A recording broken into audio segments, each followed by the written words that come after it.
Bля.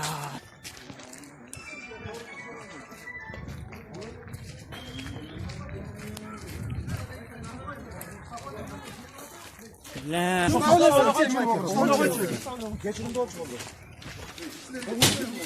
Gerek yok, direkler.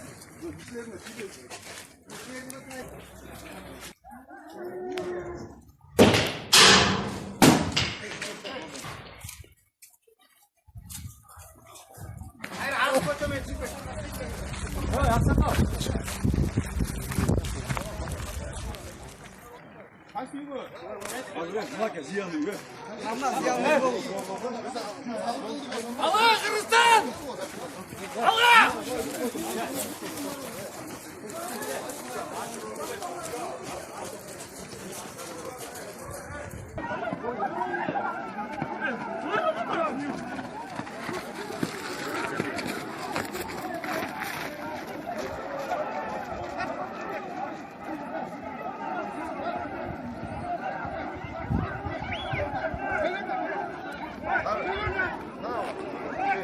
Жақта жүреді.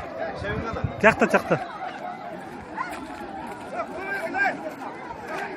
Министр тұрады оң жақ бетте, братан. Ne oldu? Kamadı mı? Senin kalekine var Gayelerdi. Ne oldu? Ya mazerden de bunda oldu. Bunlar dedi ortadan harbi jaran. Sen bu adam hukuk var. Baş taraf ketse oldu. Arız doğudan. Jalla şkolda bir. İki yıl Josh ballar.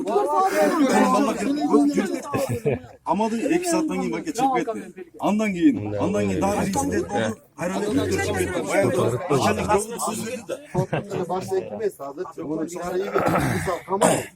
Öpken köyemen ne oldu kaldı?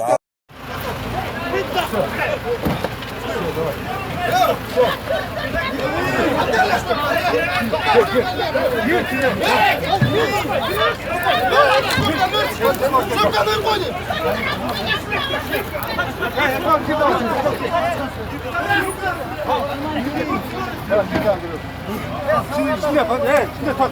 Şimdi yapalım.